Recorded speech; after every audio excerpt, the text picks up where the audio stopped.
जय श्री कृष्णा। आज हम सुनेंगे कार्तिक मास में सुनी जाने वाली धर्मराज की कथा अर्थात धर्मराज की कहानी। कार्तिक मास में धर्मराज की कहानी सुनने का बहुत महत्व है।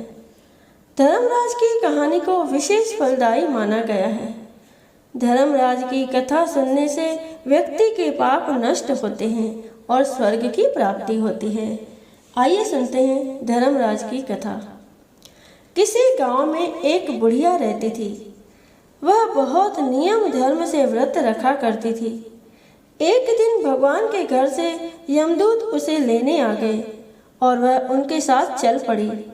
चलते चलते एक गहरी नदी आई तो यमदूत बोले कि माई, तुमने गोदान किया हुआ है या नहीं?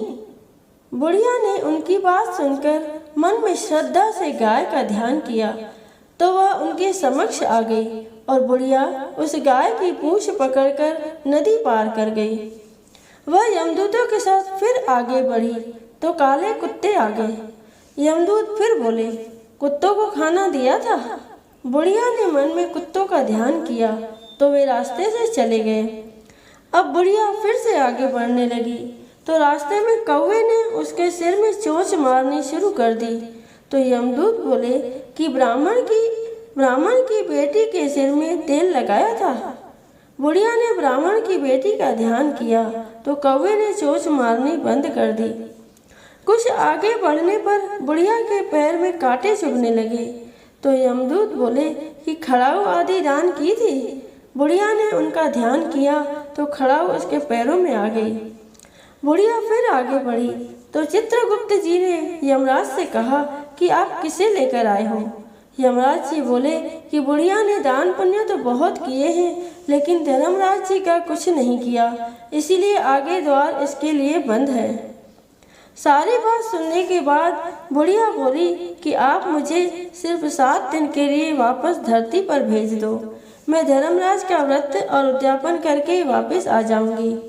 बुढ़िया माई वापस धरती पर अपने गांव आ गई और गांव वालों ने उसे भूतनी समझकर अपने दरवाजे बंद कर दिए।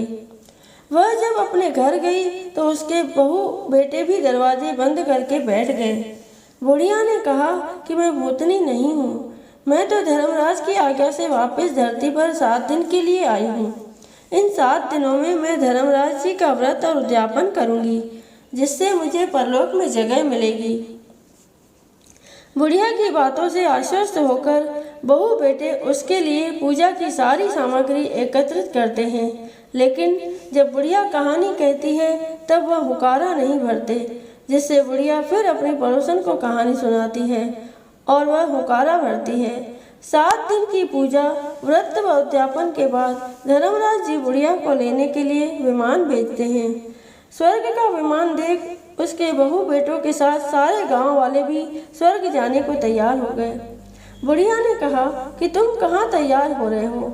मेरी कहानी तो केवल पड़ोसन ने सुनी है, इसीलिए वही साथ जाएगी। सारे गांव वाले बुढ़िया से धर्मराज की कहानी सुनाने का आग्रह करते हैं। तब बुढ़िया उन्हें कहानी सुना देती है। कहानी सुनने के बाद सारे ग्रामवासी विमान में बैठकर स्वर्ग जाते हैं और धर्मराज जी कहते हैं, मैंने तो विमान केवल बुढ़िया को लाने भेजा था। बुढ़िया माई कहती है कि हे धर्मराज, मैंने जो भी पुण्य किए हैं उसमें से आधा भाग आप गांव वालों को दे दो। इस तरह से धर्मराज ने ग्रामवासियों को भी स्वर्ग में जगह दे दी। हे धर्मराज महाराज, जैसे आपने बुढ़िया के साथ सभी गांव वालों को भी स्वर्ग में जगह दी, उसी तरह से हमें भी देना। कहानी सुनकर हुकारा भरने वालों को भी और कहानी कहने वालों को भी जगह देना। धर्मराज महाराज की जय। यमराज महाराज की जय। बोलो श्री कृष्ण भगवान की जय।